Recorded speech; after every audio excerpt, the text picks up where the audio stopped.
Selalu ada hikmah. Bismillahirrahmanirrahim. Assalamualaikum warahmatullahi wabarakatuh. Pemirsa yang dirahmati Allah, alhamdulillah kita bisa mengambil hikmah lagi di acara Penuh Hikmah ini, tentu dengan narasumber yang luar biasa.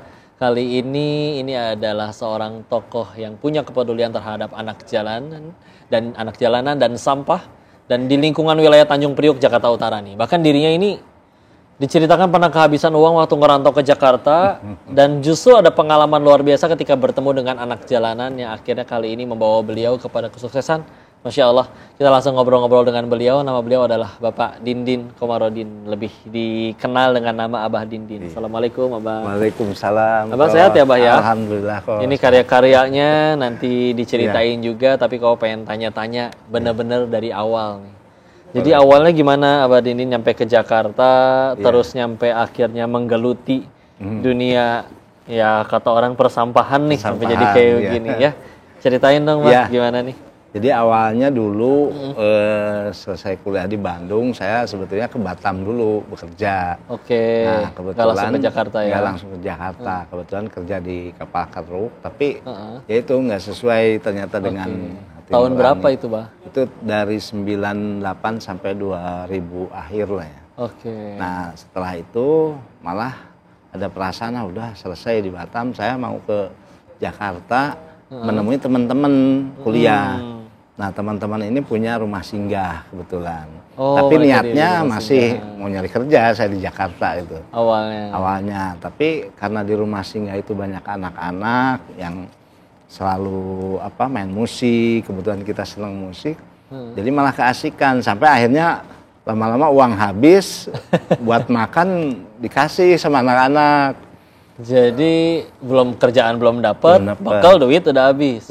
Makannya malah dikasih sama anak-anak yang biasa di jalanan karena mereka ceritanya waktu itu belajar kunci-kunci lagu yang grip-grip aneh menurut mereka gitu ya. Saya ajarin itu mereka senang. Tapi lama-lama kan wah ini gengsi gitu ya dikasih aman.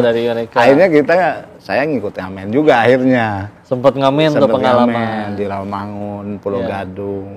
Terus akhirnya sampai mengarahkan mereka ke daur ulang ini awalnya kan tadi saya melihat banyak potensi. Kemudian saya ingin sisa waktu habis ngamen mereka tuh tidak di jalan.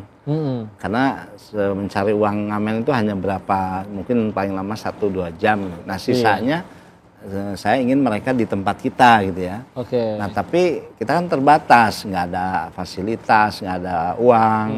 Nah akhirnya kita coba memanfaatkan barang-barang bekas waktu itu. Kertas bekas, kemudian di dekat kita ada warung mie ayam, itu sumpitnya suka dibuang, kita pungut, kita jadikan. Karena saya dari sekolah dulu senang bikin kerajinan. Jadi mereka diajarin buat manfaatin yang dibuang-buangin itu untuk jadi. Nah intinya mereka akhirnya jadi senang. Jadi punya ide bikin karya apa gitu ya. Nah lambat laun karya-karya mereka itu ya mulai ada orang datang, dibeli dan lain-lain, sampai akhirnya kita singkat cerita kenal dengan pasarnya.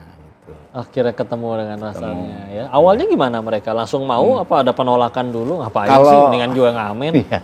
Kalau mereka sebetulnya ketika mereka punya ide kemudian kita hargai, walaupun itu mungkin produknya atau barangnya kualitasnya belum bagus. Tapi saya selalu display, selalu pajang.